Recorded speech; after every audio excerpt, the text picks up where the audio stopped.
Hello, मैं हूं अफ़सा और आप सब देख रहे हैं मूडी कुक सैश। आज हम बनाएंगे इमली आलू बुखारे का शरबत, जो कि सेहत के लिए बहुत मुफीद होता है और इसको पीकर बहुत ही ठंडा ठंडा रिफ़्रेशिंग फील होता है। ये हमारे दिल को बहुत ज़्यादा सुकून पहुंचाती है।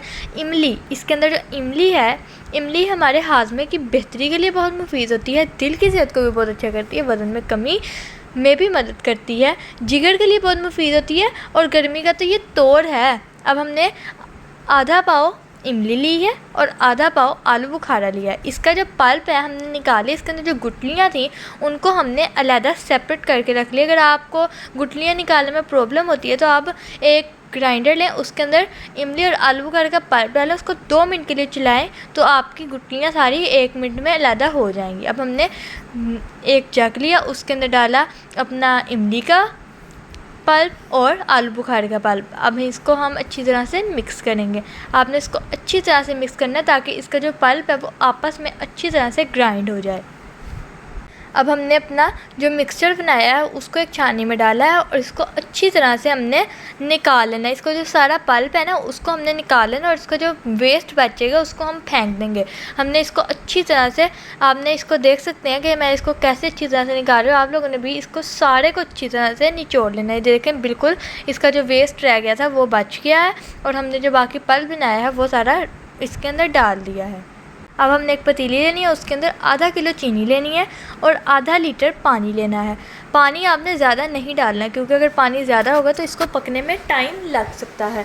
तो आप देख सकते हैं कि मैंने इसके अंदर पानी डाल दिया है और इसको मिक्स करेंगे। इसके अंदर, शीरे के अंदर हमने इसलिए पकाया है ताकि हमें इसके अंदर जब हम दोबारा शरबत को बनाएं तो चीनी ऐड ना करनी पड़े। अब ये देखिए मेरा शीरा पक चुका है। अब जब आपका इस स्टेज पे आ जाएगा ना शीरा के, इस शीरे की एक तार बने, उस स्टेज पे आपने आधा चम्मच काला नमक और आधा चम्मच सफ़ेद नमक का डालना, जो कि नॉर्मल नमक होता है। अब हमने इसको मिक्स करना है और जो हमने पल्प बनाया था ना इमली आलू बुखारे का, उसको अच्छी तरह से इसके अंदर ऐड कर देना है। और साथ में इसका एक और मेन इंग्रेडिएंट भी है जो कि बहुत ही इसके अंदर अच्छा और टेस्टफुल फ्लेवर लेके आएगा, वो है नींबू का जूस। अब देखें, मैं इसको अच्छी तरह से इसके अंदर डाल रही हूँ।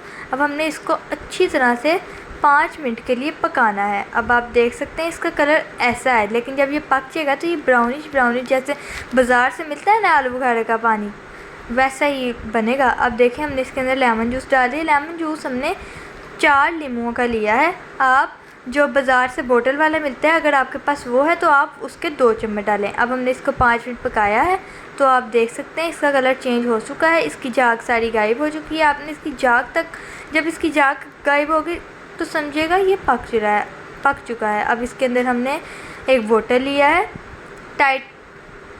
एयर टाइट बोतल ले लिया है। इसके अंदर हमने अच्छी तरह से अपना जो हमने मिक्सचर बनाया है इसको फिल कर देंगे। आप देख सकते हैं कितना अच्छा लग रहा है। अभी से दिल कर रहा है ना कि पी लें बस, लेकिन अभी आपने सब्र रखना है, हौसला रखना है, क्योंकि ये हौसले वाला काम है। अब इसको हमने अच्छी तरह से इसके अंदर डाल देना है और जो बाकी बच गया उससे हम ग्लासेस में फिल करेंगे और बनाकर रिफ़्रेशिंग ठंडा ठंडा शरबत पिएंगे।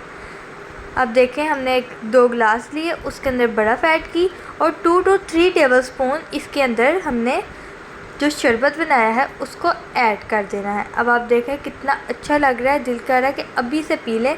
आप भी इसको ट्राई कीजिएगा, ये बहुत अच्छा बनता है और टेस्टी होता है। ऐसा लगेगा ही नहीं कि आपने इसको घर में बनाया, ऐसा लगेगा कि बाहर से लेकर आए। अब इसके अंदर हमने वाटर डालना है, 1 गिलास में हमने डाल दी, अब दूसरे में डालेंगे। आप देख सकते हैं कितना अच्छा इसका कलर आया है। जो इसके अंदर आलू बुखारा है ना वो भी बहुत ही फ़ायदेमंद है, कब्ज़ को दूर करता है, हाजमा अच्छा करता है, जिगर और जिस्म की गर्मी को दूर करता है, खून की कमी पूरी करता है, ब्लड प्रेशर और दिल को भी अच्छा करता है और वज़न कम कर देता है। अब देखें, हमारा शरबत बनकर रेडी है। अगर आपको हमारी वीडियो अच्छी लगती है तो इसको लाइक करें, कमेंट करें और बेल आइकन का बटन दबाएं और हमारे चैनल को सब्सक्राइब करें। Thank you.